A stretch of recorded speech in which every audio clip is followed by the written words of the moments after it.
শ্রী শ্রী ঠাকুর অনুকূল চন্দ্রের নাতিরা কোটি টাকার গাড়ি চড়ে কেন? আমরা এই প্রশ্নের জন্য আমাদের শ্রদ্ধেয় মলয় ভাইয়ের কাছে আবার যাব।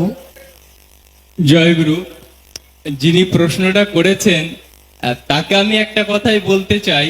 আমি যদিও জানি না তারা যে গাড়ি চড়েন পূজ্যপাদ আচার্যদেব বা অবিন্দা সেটা কোটি টাকার দাম কিনা আমি জানি না, তবুও আমি যিনি প্রশ্নটা করেছেন তাকে আমি বলতে চাই, কোটি টাকার গাড়িটা দেখলেন আর 500 টাকার পোশাকটা দেখলেন না।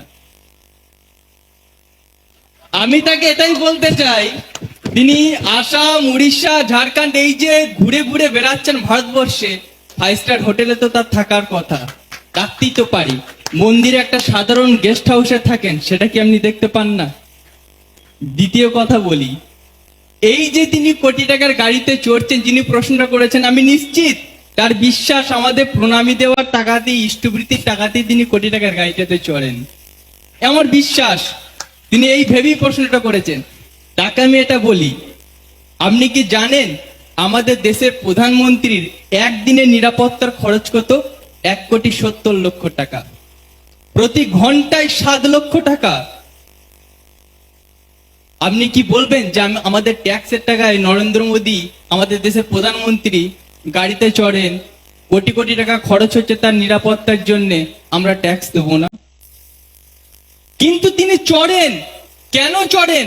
কারণ দিল্লি থেকে যদি কলকাতায় আসতে হয় তার জন্য ওই গাড়িটাই প্রয়োজন, এবং সেটা তার প্রয়োজনে নয়, আমাদের জনগণের উন্নয়নের জন্য, আমাদের স্বার্থে তাকে ওই গাড়িটাই চড়তে হয়। পূজ্যপাদ আচার্যদেব গাড়িটা যে চড়েন তিনি ঘুরতে যাওয়ার জন্য না, হাওয়া খেতে যাওয়ার জন্য না, ঠাকুরের কাজের জন্যে। ঠাকুরের কাজের জন্য তার ওই গাড়িটা প্রয়োজন, তাই তিনি ওটা চড়েন। তার পোশাকটা কিন্তু 500 টাকারই থাকে। আমার এটাই মনে হয়, তিনি যেটা প্রয়োজন মনে করেন ঠাকুরের জন্যে, ঠাকুরকে আমরা পুরুষোত্তম বলি, তাই তার কাজের জন্য সর্বোত্তম জিনিসটাই তার প্রয়োজন, আর সেটা আমরা দিয়ে তাকে ধন্য হই। জয় গুরু। আমরা